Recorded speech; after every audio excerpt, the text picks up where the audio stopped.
Buffalo. Buffalo. Vous devez me cacher quelque chose. Pourquoi partez-vous? J'ai compris à quel point vous espériez fonder une famille. Mais mon avortement, il m'a rendue stérile. William, parlez par pitié. Mais je ne trouve rien à dire.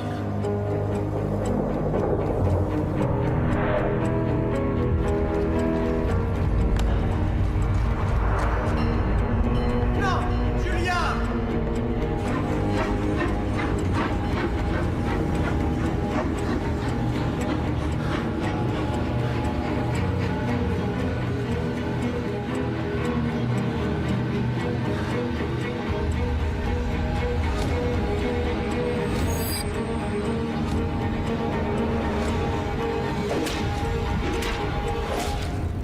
Monsieur, Oui, que se passe-t-il? Je vous écoute. on a trouvé un corps, inspecteur. Enfin, un corps, façon de parler. Allez voir ça, Murdoch. C'est une sale affaire. Appelez le docteur Francis. Mais c'est que... Appelez-le, je vous prie.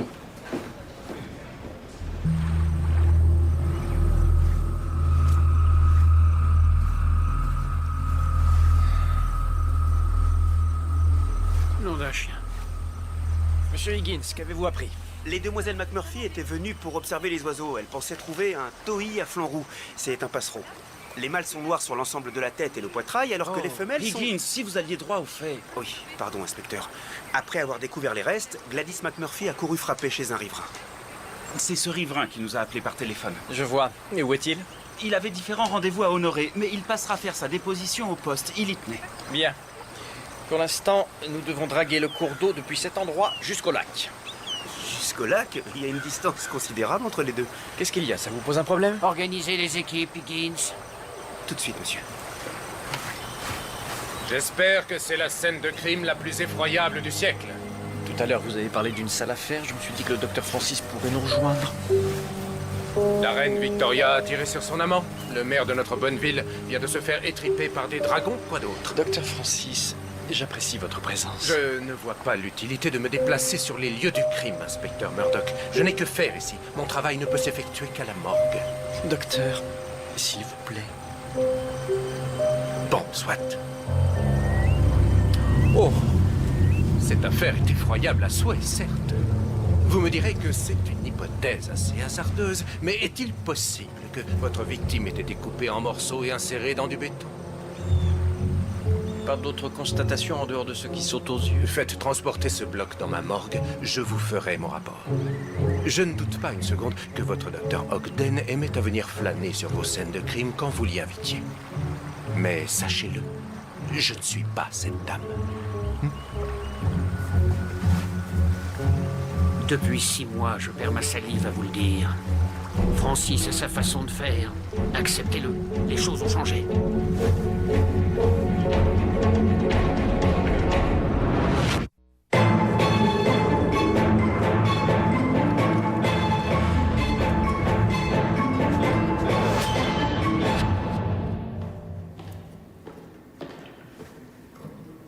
Je suis occupé pour le moment.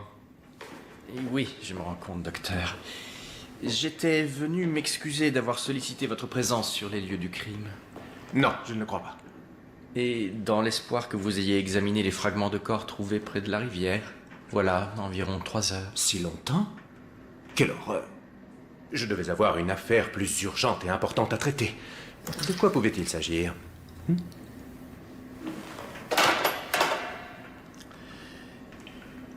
Bon, si vous y tenez, approchez. Donc, nous avons un avant-bras droit et la main qui s'y rattache à un pied gauche, ainsi que cette partie d'abdomen contenant un fragment du foie. À première vue, la victime est un homme, dans les 35 ans, vu la pilosité et l'état du derme. Et j'évalue l'heure de la mort entre 19h et 22h hier soir. Sachant que le béton prend 8 heures, l'assassin aurait été sur les berges de la rivière entre 3 et 6 heures ce matin. Docteur, j'aurais besoin de relever les empreintes. Vous avez de la chance, j'étais parfaitement au fait des nouvelles techniques d'investigation à Scotland Yard. Et incidemment, ces coupures nettes et franches indiquent qu'on a utilisé une hache pour démembrer le corps. J'espère que la victime était déjà morte. Qu'avez-vous découvert en analysant les os et les tissus? Vous le saurez quand ce sera chose faite. Ce sont des résultats qu'il me faut de toute urgence, docteur. Oh, ça va sûrement vous causer un choc de l'apprendre. Mais les gens ont cette malencontreuse habitude de mourir, parfois même par brassée, comme c'est le cas cette semaine.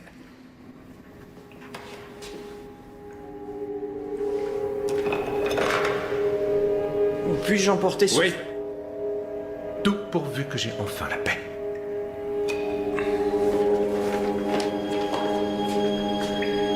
En supposant que le reste du corps ait subi le même traitement, l'assassin a eu besoin de plusieurs coffrages pour couler son béton de ciment.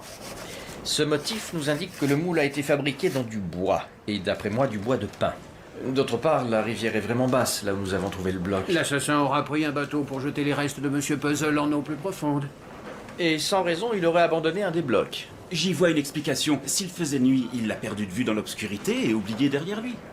Et quoi qu'il en soit, prenez les empreintes de la victime, mais comparez-les à celles de notre fichier, voulez-vous? Bien, monsieur.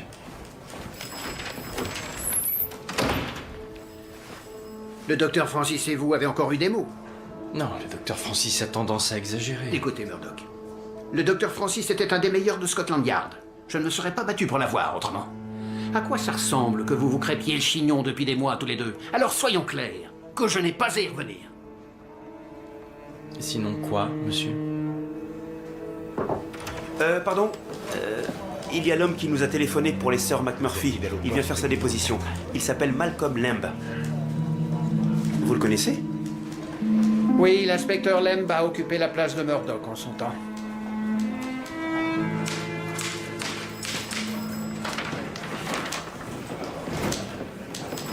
Bien, bien, bien. Même bureau, même peinture à faire peur. Nous n'avions ni téléphone ni machine à écrire, nous. Comment supportez-vous ce raffut? Nous pourrions peut-être prendre votre déposition dans le bureau qui était le vôtre. Et c'est gentil de le proposer. Mais aujourd'hui, c'est l'inspecteur Murdoch qui l'occupe. Mais c'est comme vous voulez. Mon bureau, alors. Oui, tel que je vous le dis. La pauvre demoiselle McMurphy avait des yeux de hibou effarés quand je lui ai ouvert la porte. Et vous n'avez pas résisté à l'envie de voir les lieux du crime? Bien sûr, je reste un policier attiré par l'odeur du sang. Mais aujourd'hui, je n'aspire plus qu'à une vie aussi calme que régulière. Parlez-nous des hauts faits de la grande époque du poste numéro 4. La grande époque. Quand j'ai débuté en tant qu'agent il y a maintenant 20 ans, les policiers n'auraient pas trouvé d'eau à une fontaine. Ils étaient nommés par les conseillers municipaux qui, eux, servaient les intérêts des riches. Nous étions payés pour empêcher les bagarres de rue et maintenir l'ordre pour les plus nantis. L'approche progressiste de l'inspecteur Murdoch ne m'a toutefois pas échappé. J'ai bon espoir qu'une nouvelle forme de police soit en train de naître. Merci, monsieur. Inspecteur Lamb? Hodge, ça alors, vous êtes toujours là? Je ne m'en irai que les pieds devant. Ce fut un plaisir. Au revoir, monsieur. Je suis content de vous voir. C'est intéressant qu'il n'ait pas dit qu'on l'a flanqué à la porte il y a 8 ans pour insubordination. J'ignorais ce détail. Il a expédié l'inspecteur Cassidy à l'hôpital d'un bon crochet du droit. Au fond, je lui tire mon chapeau. Au moins, on savait ce que les gars pensaient dans ce temps-là. Inspecteur. Cette affaire a tous les ingrédients pour devenir un récit policier à sensation. Un corps démembré coulé dans du béton. Les eaux saumâtres de la rivière, métaphore de notre société en plein déclin. Des amateurs d'oiseaux. Peut-on savoir ce que vous faites, Georges? Ce que je fais? Rien, monsieur. J'ai souvent pensé que je devrais faire un livre de tout ça. Vous pouvez ajouter des traces de ciment à votre liste. Oui, du ciment. Le ciment peut symboliser... Oh, vous venez d'en trouver. Donc le reste du corps a pu être immergé tout près, dans le milieu de la rivière peut-être. Oui, ou même dans le lac. Et l'assassin est revenu sur cette berge. Confisquez cette barque et voyez si on trouve des empreintes. Inspecteur? Je crois bien que nous sommes observés, Georges.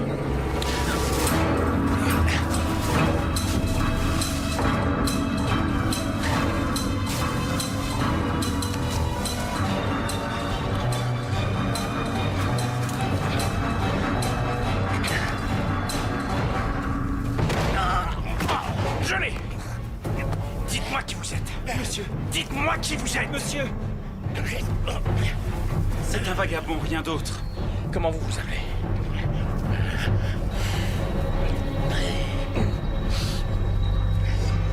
Inspecteur. Nous avons trouvé des restes humains, découpés et coulés dans du béton à proximité de votre lieu de résidence. Et pouvez-vous me dire pourquoi il y avait des fragments de béton dans votre barque? Non, je vous l'ai dit, on me l'a volé. Je n'ai rien fait. Je n'ai pas découpé de bonhomme. Donnez-moi votre nom, au moins. Aucune loi ne m'y oblige. Arthur Frum. F-R-U-M et M. Merci, monsieur Frum. À quoi avez-vous occupé votre soirée hier? Voyons voir. Après m'être mitonné un excellent ragoût d'écureuil pour le souper, j'ai trouvé une belle bouteille de gin posée près de ma tante, juste là. J'ai annulé ma sortie au théâtre. Vous dites avoir trouvé cette bouteille? Du gin offert par un ange, c'est ce que j'en ai conclu. Et en conséquence, vous avez bu tout son contenu. Je n'allais pas me fâcher avec les anges. J'ai sombré dans les limbes à la nuit tombante. Monsieur Frum, je pense que vous savez à qui ces restes appartenaient. Un écureuil, 2-3 lapins, le raton laveur, lui, je ne l'ai pas mangé. C'est parce qu'il venait m'embêter. Je vous parle des restes humains, monsieur Frum. Dites-vous qu'en reconnaissant les faits, avant que les tests ne révèlent la présence de sang humain sur cette hache, il se peut que vous évitiez la corde. Et pourquoi devrais-je l'éviter?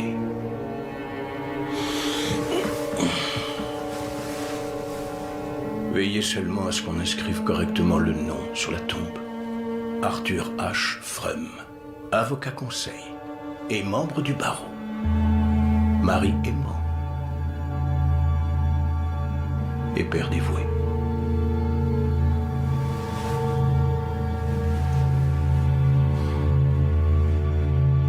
Un avocat. Et on dit que Dieu n'a pas le sens de l'humour. Mais passons. Tout le long de la rivière, on croise des fous et des ivrognes. On ne peut pas se fier à eux. Ils mentent et ils vous fracassent le crâne sans la moindre raison. Ce Frum se met en tête de tuer un autre vagabond pour une bêtise quelconque. Il réunit ce qu'il lui faut et commet son crime. Ensuite, il sirote son gin en attendant que le ciment prenne. Et parce qu'il est saoul, il ne remarque pas qu'il laisse un bloc au bord de l'eau. Messieurs, nous n'avons pas d'empreinte correspondant à la victime dans notre fichier, mais j'ai appelé le siège du barreau de Toronto, et Arthur H. Frum a bien exercé en tant qu'expert du droit familial il y a 20 ans. Et puis on l'a rayé du barreau pour manquement et mauvaise conduite. Un gâchis monstre, selon moi. Même une personne qui fait le droit peut toujours trébucher. On doit être vigilant. Là, je vous approuve.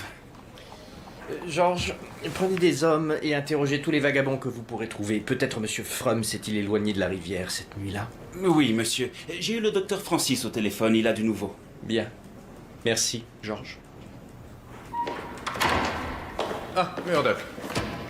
C'est juste un compte-rendu préliminaire, mais à moins que vous n'envisagiez de poursuivre notre suspect pour de multiples raticides, vous devriez en chercher un autre. Pas de sang humain sur la hache. Pas une seule goutte. Mais il y a un détail qui m'a intrigué. C'est une cicatrice au niveau de l'avant-bras. Tenez, ici. Votre victime a dû avoir un problème à l'avant-bras. Elle s'est fait opérer. Une intervention de quel genre? J'avoue que je l'ignore. Maintenant, je dois rejoindre ma charmante épouse. Depuis notre retour sur les terres de son enfance, il est bien rare qu'une soirée se passe sans que nous rendions visite à ses amis ou sa famille. Avec, à chaque fois, cet effroyable fromage canadien. Est-ce que vous avez eu le temps d'examiner le fragment de foie et de l'analyser? Non. Sinon, je vous l'aurais dit. Oui. Quand allez-vous commencer? Je l'ignore, pas avant 2 jours, 3 peut-être. Il n'y a pas de quoi.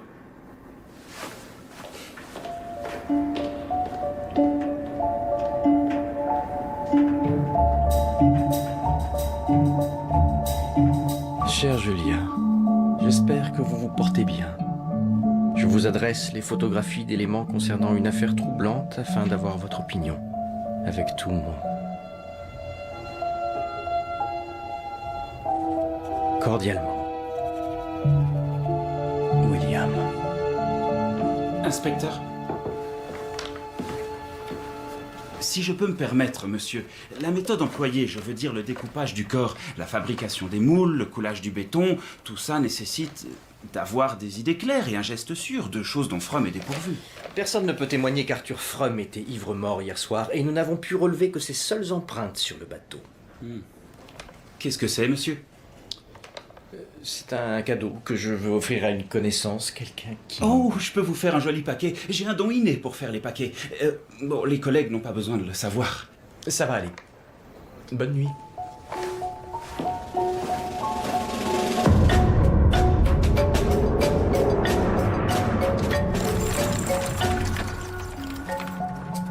Cher William, quel plaisir d'avoir de vos nouvelles, surtout pour une raison aussi intrigante.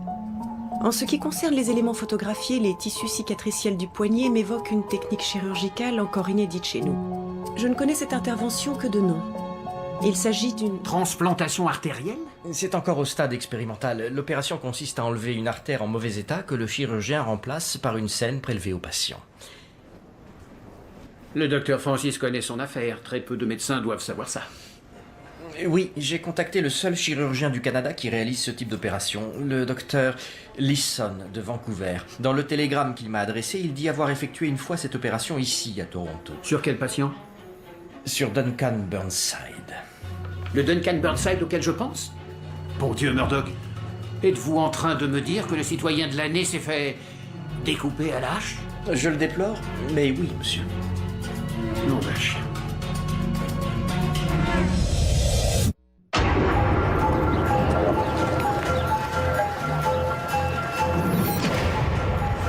Ça n'a aucun sens. Hier, Duncan devait se trouver à Winnipeg en train de créer un refuge pour orphelins. Et vous m'annoncez que quelqu'un a commis cet acte horrible? Madame Burnside, savez-vous si quelqu'un aurait eu une dispute violente avec votre mari? Quelqu'un avait de mauvaises intentions à son encontre? Non! Il n'y avait pas de violence, que ce soit contre lui ou bien de sa part. Mon mari était un grand défenseur des enfants, et le sien devra grandir sans son père à présent. C'est d'une cruauté.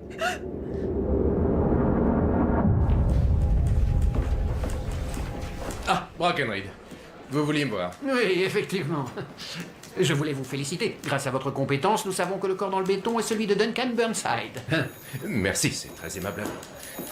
Mais de quoi êtes-vous en train de me parler? De quoi? De Duncan Burnside. C'était lui, la transplantation artérielle. Au nom du ciel, qu'est-ce qu'une transplantation, inspecteur? Oh. Oh. Whisky?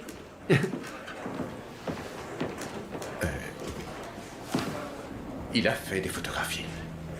Il a fait des photographies pour les envoyer à un autre médecin. Un autre médecin, je ne... Je dis qu'il est passé au-dessus de moi. Murdoch lit tout ce qui lui tombe entre les mains. Des revues médicales, entre autres choses. L'une d'elles parlait peut-être de transplantation. Vous vous couvrez de ridicule, inspecteur. Non. Si Murdoch espère que maintenant, ses affaires passeront en priorité dans ma morgue, il est pour le moins mal renseigné sur mon compte. Quant à Burnside, eh bien son autopsie est reportée. En bas de la liste d'attente. En bas de la liste d'attente. Je n'aurai pas de certitude sur les causes de la mort avant une semaine. C'est beaucoup trop long pour avancer sur un meurtre. Mais ça, c'est votre faute, Murdoch. Sachez que le docteur Francis déteste qu'on se foute de lui. Il nous fallait une réponse, alors j'ai pris cette initiative. Oh, bravo, vous figurerez au tableau d'honneur. J'ai identifié la victime. Étiez-vous obligé de demander à Ogden? Francis est un homme de la vieille école. Quand il saura qu'il s'est fait damer le pion par une femme, il se sentira humilié. Ah! Le but, c'était peut-être ça. Je vous assure que non. J'avais besoin d'en savoir plus, et je le referai sans hésiter. Vous n'avez pas la vague impression de manquer un peu de jugeote? Ça ne vous ressemble pas, Murdoch? Je ne le vois pas de cette façon. Oh non, non, bien sûr que non. Qu'est-ce que Madame Burnside vous a dit? Elle décrit son mari comme un homme extrêmement aimé. Non, la formule classique. Elle a parlé d'Arthur Fromm? Son nom ne lui disait rien. On ne peut pas le garder au frais plus longtemps. On le relâche. Dites à Crabtree d'aller bavarder avec les associés de Burnside et les larbins de tous ces messieurs de la haute. L'un d'eux se laissera peut-être intimider. À vos ordres.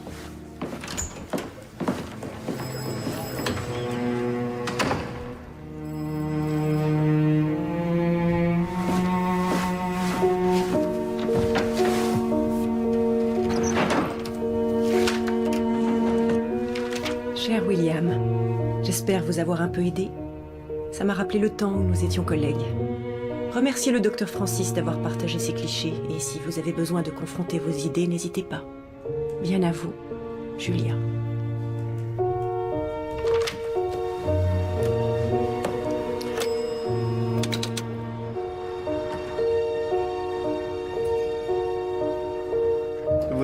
conflit avec le médecin légiste? Merci. Et vous avez dû relâcher le vagabond suspect. Les frustrations font partie de notre métier. Je ne les regrette pas. Non. Mais vous ne m'avez pas invité ici pour discuter d'un problème rencontré plus de 1000 fois au cours de votre illustre carrière. Je m'intéresse effectivement moins à mes désillusions qu'aux vôtres. Vous faites allusion à quelle histoire? Celle qui vous a fait quitter la police. Oh, ça. C'est simplement parce qu'en me levant un matin, j'ai compris que j'avais perdu l'amour du métier et mon enthousiasme. Vous avez pourtant envoyé votre chef à l'hôpital. On ne doit pas médire d'un défunt, mais Cassidy était une belle ordure. Il n'y avait pas d'autre raison? Vous avez du nez malgré votre jeune âge. Disons que je l'espère. Bien. Alors, le second déclencheur. J'étais fiancé à une femme depuis des années et je remettais sans cesse le mariage. Elle me reprochait d'être trop pris par mon travail. Mais un jour, elle m'a dit, c'est moi ou c'est la police. Et parce que j'ai tardé à lui répondre, elle m'a quitté pour de bon. Pourquoi toutes ces questions, inspecteur? Simple curiosité. Si je peux vous donner un conseil, ne laissez jamais vos affaires de cœur vous détourner des problèmes plus graves que posent les affaires d'ordre public. Avec la police d'aujourd'hui et vos innovations, le changement est en marche.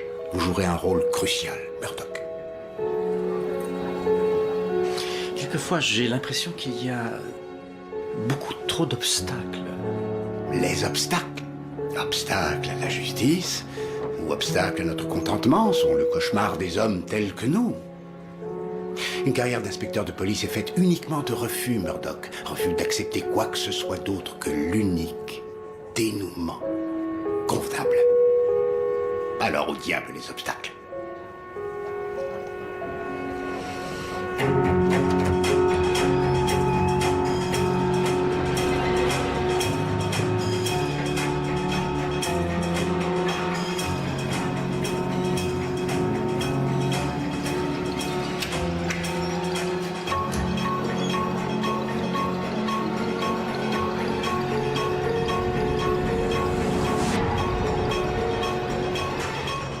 Qu'est-ce que vous tenez, Murdoch? J'ai reçu un télégramme. Brackenreed, ce dimanche, tous les éléments concernant l'affaire Burnside ont purement et simplement été volés dans ma morgue. Murdoch les a expédiés à son docteur Ogden. J'ai vérifié auprès des services des postes. Est-ce que vous avez perdu la tête, Murdoch? Vous risquez de vous retrouver simple agent pour ça. Monsieur, le rapport du Il docteur faut Ogden. sévir, régler cette affaire en faisant preuve de la plus grande sévérité. Dites-lui, Murdoch. Il n'y avait pas que des restes du corps de Burnside insérés dans le béton, docteur Francis. Les morceaux proviennent de 3 victimes différentes. Montrez-moi ça.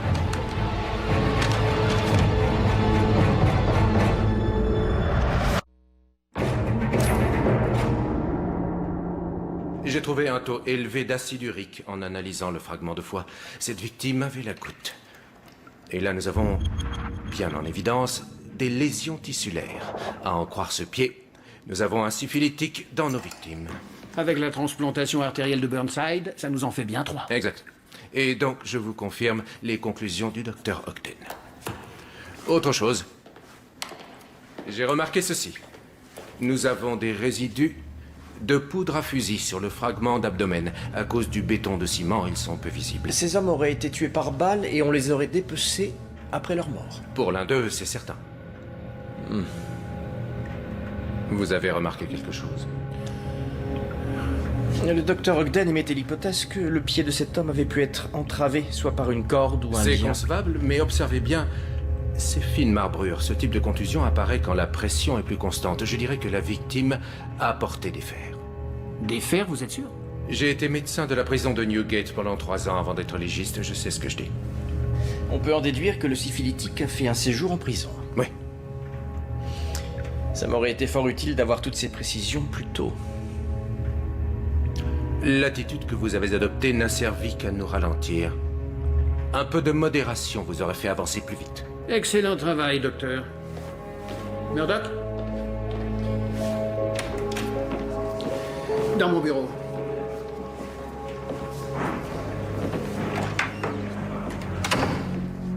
Est-ce que vous êtes conscient de la chance que vous avez eue? De la chance que j'ai eue? Si on n'avait eu qu'une victime et non 3, vous devriez répondre de ce que vous avez fait. Je m'en suis expliqué, j'avais besoin... Murdoch! Je vous laisse le champ libre plus souvent que le contraire. J'espérais que ça compterait à vos yeux. Ça compte, je vous assure. Vous avez un toupet monstrueux.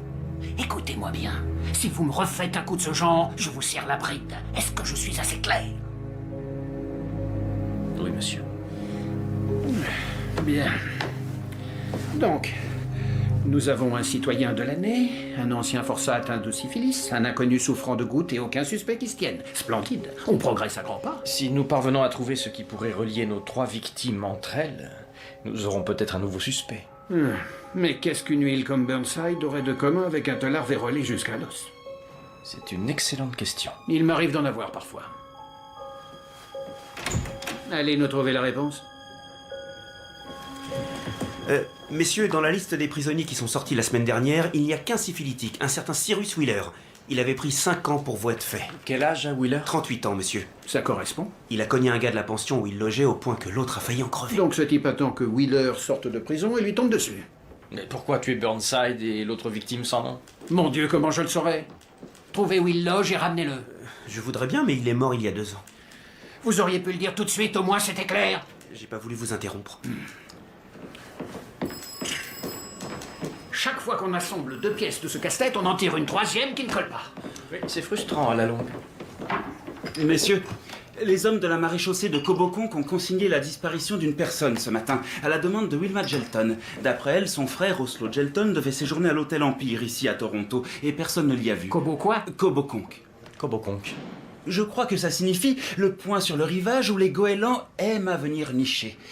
J'allais voir ma tante là-bas quand elle travaillait à la briqueterie. Crabtree, Où est-ce que c'est? À quelques heures au nord de Toronto. Coboconk. Faites bonne route, Murdoch.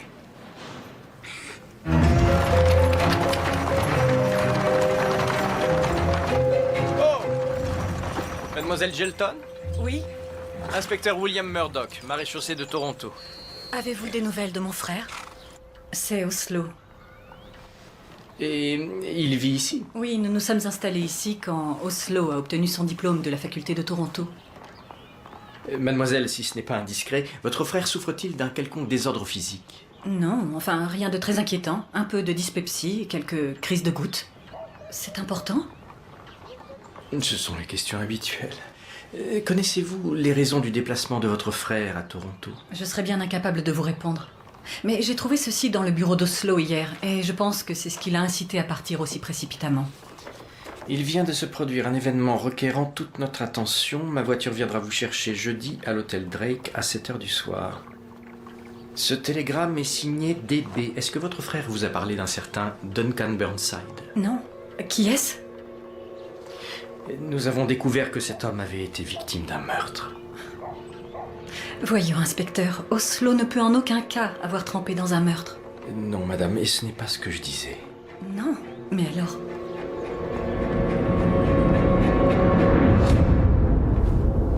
On fait des heures sup? Monsieur, il faut que vous voyiez ça. Oslo Gelton et Duncan Burnside faisaient partie de la même fraternité. Qu'est-ce qu'un train de misère comme Wheeler aurait fait avec 2 rupins comme eux? Que désirez-vous? Monsieur, j'y ai beaucoup réfléchi et je pense que j'avais déjà entendu ce nom, Oslo Gelton. Approchez, monsieur Hodge. Oui, monsieur. Vous reconnaissez cet homme? Oui, c'est bien ce type. Et d'où le connaissez-vous? Il y a 10 ans, Oslo Gelton avait été soupçonné du viol et du meurtre d'une jeune femme.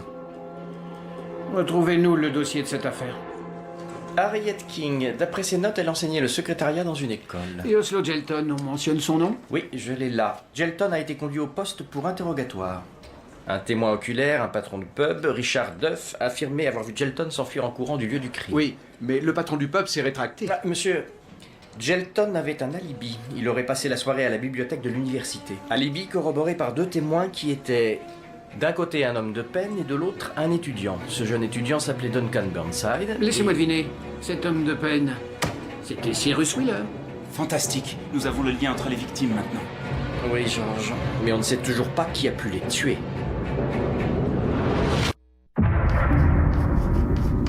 Qu'est-ce que c'est? L'endroit où on a tué Harriet King?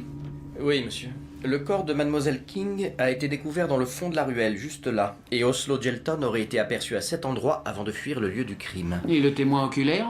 Richard Duff. Au départ, il a déclaré être sorti par l'arrière du pub pour se rendre dans cette allée. C'est là qu'il aurait vu Oslo Gelton détaler et sortir de la ruelle en direction de Richmond. Et quelques jours plus tard, il déclare ne jamais l'avoir vu, là.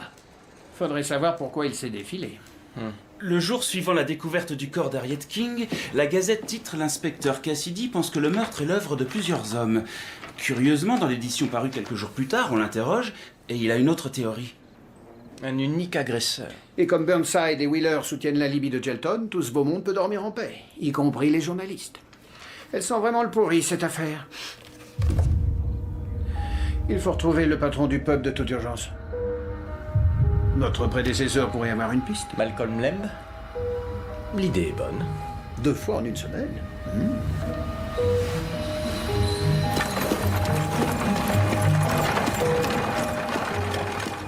Harriet King? Oh oui, la femme qu'on a jetée de cet immeuble, c'est ça? Non.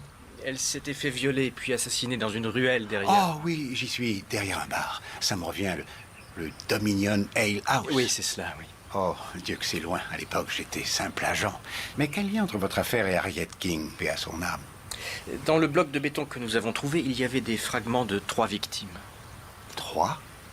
Et oui, 3 hommes qui auraient en commun le meurtre de Mademoiselle King. Mais il n'y avait qu'un seul suspect dans l'affaire King, non? Et oui, Oslo Gelton. C'est notre première victime. Et les 2 hommes qui lui ont fourni son alibi sont les 2 autres victimes, Cyrus Wheeler et Duncan Burnside. Burnside? Le citoyen de l'année? Je ne voudrais pas être à votre place, Murdoch. C'est qui, ce Wheeler? Juste un homme de peine que Burnside et Gelton ont connu à l'université. Ce nom ne me dit rien. J'ai déjà bien assez abusé de votre temps. Content de voir que le vent vous est de nouveau favorable. Vous avez meilleure mine? Merci, monsieur Lemb. Bonne journée. C'est Richard Duff. Je l'ai trouvé dans un pavillon de l'hospice municipal. Aujourd'hui, il paie d'avoir passé 30 ans derrière son bar. J'ai pu parler à une infirmière et selon elle, il lui reste quelques semaines au mieux. Merci, George.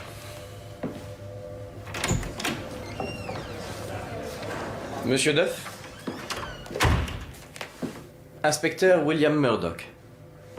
L'agent de police a dit que vous vouliez me parler d'Harriet King? Oui. Je m'interroge sur vos dépositions après le meurtre d'Harriet King. Vous avez fait 2 déclarations pour le moins contradictoires. Oh, parce que je me suis trompé la toute première fois. Disons que on y voit plus clair une fois sobre. Vous voulez dire qu'en sortant du pub, dans la ruelle de derrière, quand vous avez vu Gelton s'enfuir de l'endroit où Harriet King gisait, vous étiez ivre? J'avais toujours un coup dans le nez à l'époque. Et non, c'était pas Gelton. J'avais jamais vu ce gars. Gelton faisait partie des habitués, je l'aurais reconnu. Vous connaissiez personnellement Oslo Gelton. Vous n'auriez jamais pu l'identifier par erreur. Jamais. Pourtant, c'est bien ce qui s'est passé. Vous l'avez identifié. Et alors, j'ai vu ce que j'ai vu? Harriet King, violée par Oslo Gelton, étranglée, abandonnée dans cette ruelle comme un rebut. Regardez-la, monsieur Duff. Regardez-la! Vous connaissiez la vérité. Vous auriez pu obtenir justice pour Harriet King. Vous le pouvez toujours. Ôtez ce poids de votre conscience avant qu'il ne soit trop tard. Parlez!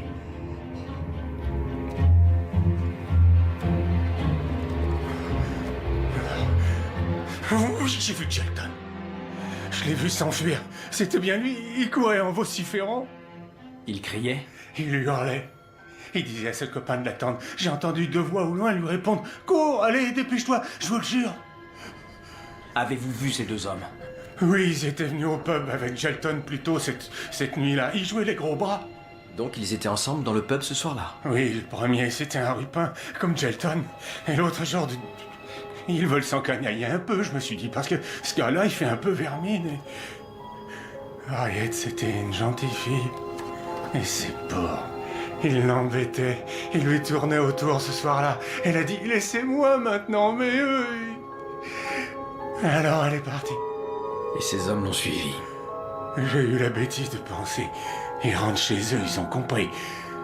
Ils vont pas s'attaquer à cette pauvre fille. Monsieur Duff, pourquoi avez-vous changé de version? À cause de la lettre. Quelle lettre? La lettre anonyme que j'ai reçue. Elle disait que si je changeais pas de version, la ville exigerait la fermeture de mon pub. J'aurais pas survécu. J'avais une famille. J'ai obéi. J'ai fait ce qu'il voulait. J'ai pensé que la lettre anonyme venait de Gelton père. Il avait tout un tas de relations haut placées à l'époque. En effet. J'ai fait ce qu'on me demandait. Mais qu'on me traque comme un criminel, comme si j'étais un gibier de potence, ça c'était pas juste. Pardon, je suis un peu perdu. Qui vous crée des ennuis? Je l'ai eu à mes basques pendant 2 ans, monsieur. Oui, 2 ans. Il voulait que je vienne témoigner que j'avais vu Oslo Gelton ce soir-là. Mais si j'avais dit ça, j'aurais tout perdu. Mais qui vous a persécuté 2 ans? Cette pourriture d'agent de police. Comment? Quel agent de police? Lemb. L'agent de police Lemb.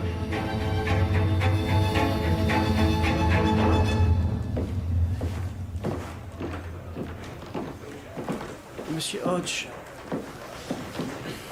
vous connaissiez déjà l'inspecteur Lamb au moment de l'enquête sur le meurtre d'Harriet King? Oui, mais que très vaguement. Je vois. Merci.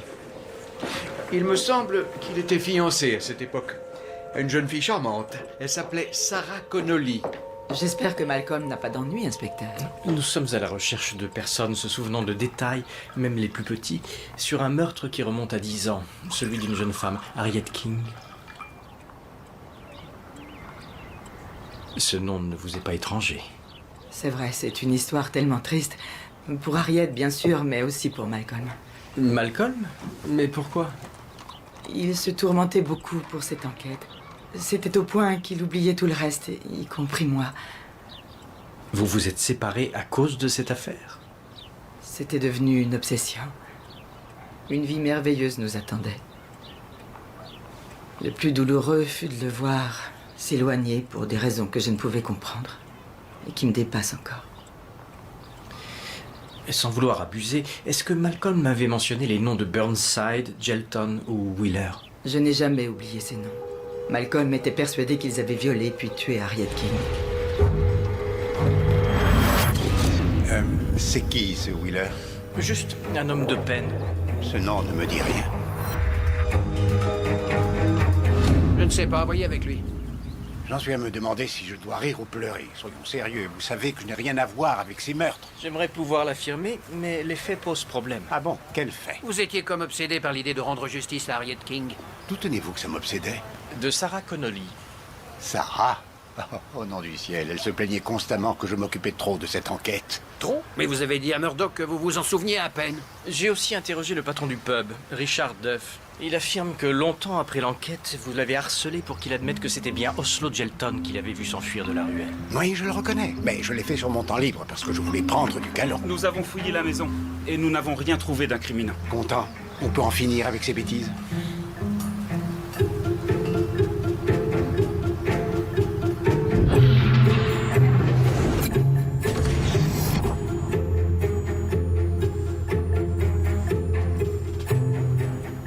Monsieur Lamb, vous avez fabriqué depuis peu ces nichoirs à oiseaux.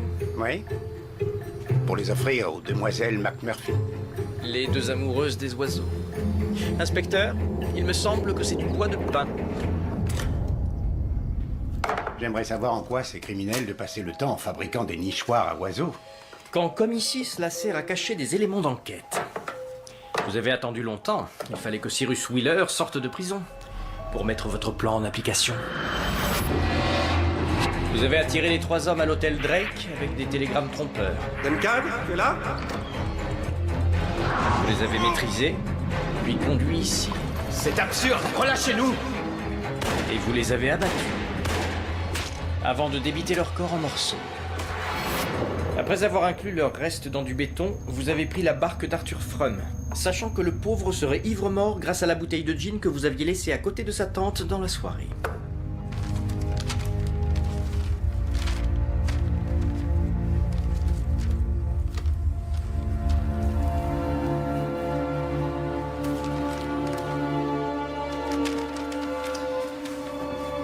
Ça correspond parfaitement.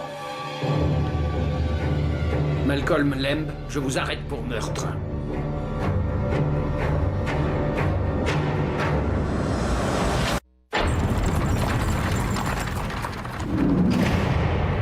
Vous auriez bien tort de me condamner, inspecteur, sauf si vous voulez vous condamner vous aussi. Je ne suis pas sûr de comprendre. Vous et moi avons en commun un désir dévorant de justice. C'est ce qui nous motive et nous rend différents. Ce désir que justice soit faite, c'est ce qui vous a fait abandonner un bloc de béton au bord de la rivière, pour que nous le trouvions, et pour qu'enfin nous connaissions les meurtriers d'Harriet King.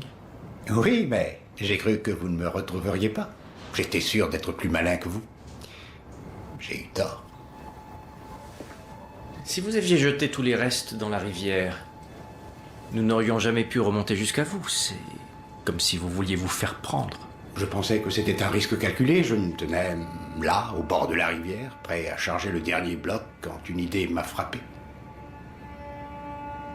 Ces hommes avaient violé et tué Harriet King. C'était justice qu'ils finissent dans les eaux boueuses d'une rivière, mais qui aurait connu leur crime? Si j'avais tout jeté, ces hommes auraient disparu sans que rien ne vienne entacher leur mémoire. Et du fond de sa tombe, la pauvre Harriet King espérerait encore qu'on démasque ses assassins et que justice lui soit rendue une fois pour toutes. Mais pourquoi cette affaire? Pourquoi est-ce que ce meurtre vous obsédait autant? Si pour une fois j'avais réussi à bien faire les choses, je pensais que la police changerait, qu'elle se dresserait contre les hommes riches et puissants qui la manipulaient. Mais Cassidy m'a pris à part et m'a dit que si je voulais être nommé inspecteur un jour, il allait falloir que j'oublie Harriet King, que je passe à autre chose. Ce jour-là, j'ai fait un pacte avec le diable. Je ne valais pas mieux que le patron du peuple qui s'était rétracté. Ces messieurs de la presse qui ne couvraient plus l'affaire. Je n'étais pas mieux qu'eux à ce moment-là. Mais aujourd'hui, je suis en paix avec Dieu et Harriet King. Je souhaite vraiment que cela vous soutienne durant les quelques jours qui vous restent. Merci, inspecteur.